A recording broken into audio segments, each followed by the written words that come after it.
Are being sent around the world into living rooms, and what people see shocks. The protests begin. Enough is enough.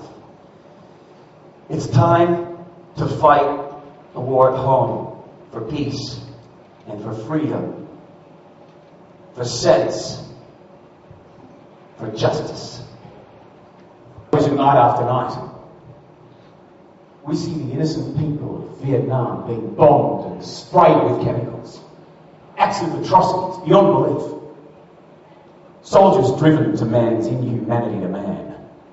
All because the President of the United States and the Prime Minister of our country have told them to do these things. But I say to that Nixon and to that gutless Gordon, bring him home before anyone else dies on either side. For Christ's sake, you people in power, listen and bring those boys back here. Dear Jack, there was a big rally here yesterday morning against the war. They were going on about how Australian soldiers are committing atrocities. The man sitting next to me, here, and all that was said. I squared up with him. I said, do you have a son fighting? He said, no, because that would make him guilty of war crimes. Oh, your father hauled the man out of his chair. The man was out cold with one blow. Excuse me, Mr. Speaker, but I wonder how much those redheads are paying you to tell lies like that. Well, let me tell you this, all of you for nothing. My son is in Vietnam. And how dare you think you commie bastard that my son is a criminal? For the rest of the day, but I knew where he was. He spends more time in the stable grooming that horse of yours than he does in the house. Later that night when tea was ready, I went to fetch him. He didn't hear me open the stable door. I saw him stroking Moses' flank ever so gently.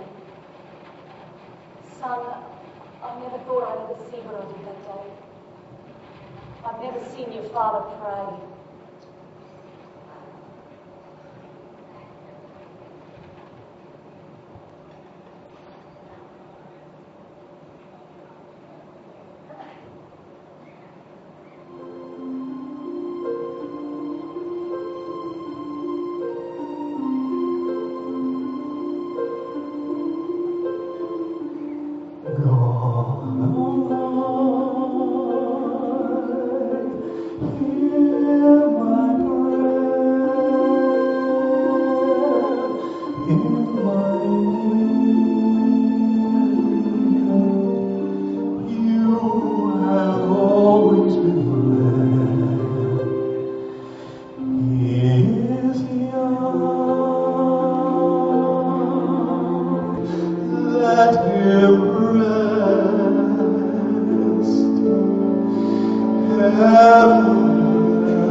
Dear God, you granted me a son. The summers fly one by one, how soon they die on and on.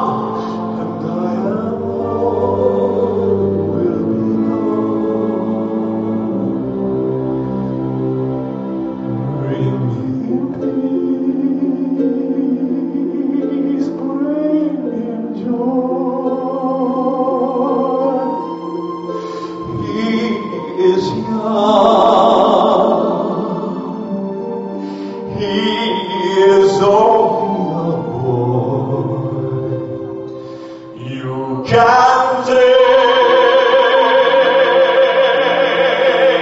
you can give, let him be,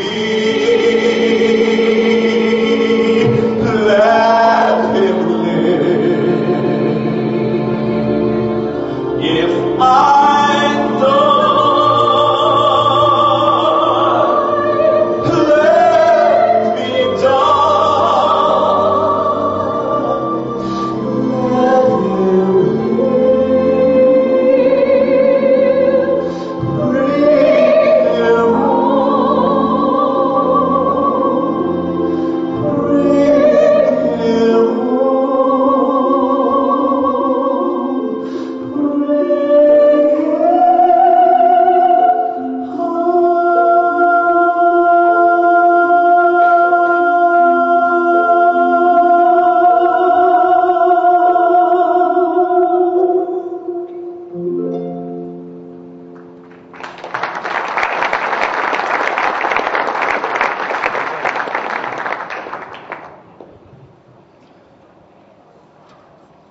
Dear Mum and Dad,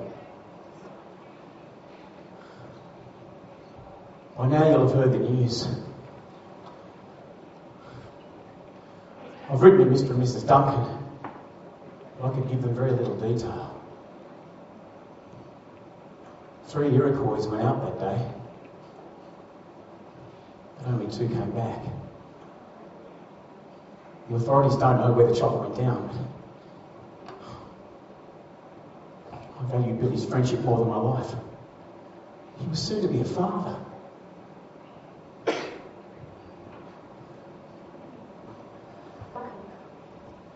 It's been many years since I last saw you and your son.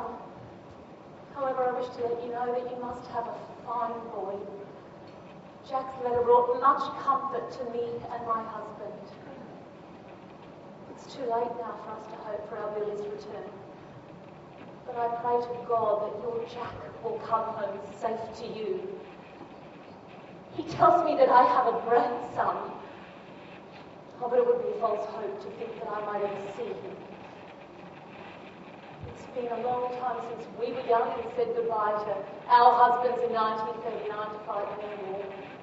And even longer still since our grandmothers said goodbye to their sons as they sailed away in 1914. The boys will suffer, and the mothers will suffer with them. Does nothing change, Mrs. Duncan?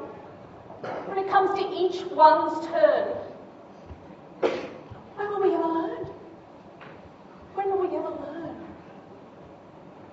Yours very sincerely, Betty Wilson.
The baby have disappeared.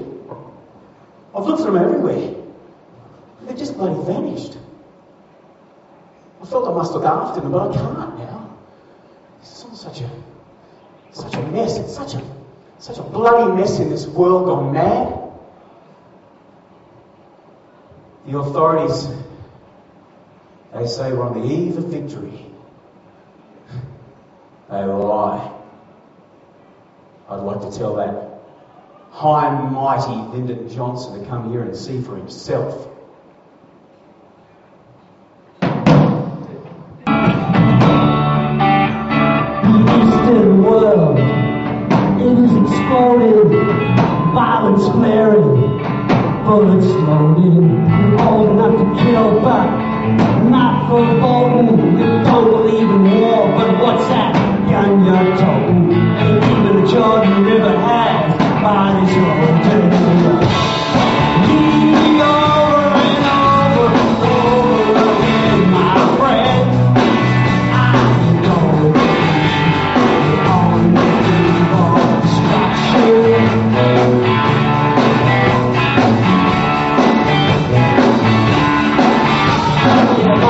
So bad, feels like a wagon laden. I'm just sitting here, just contemplating. I can twist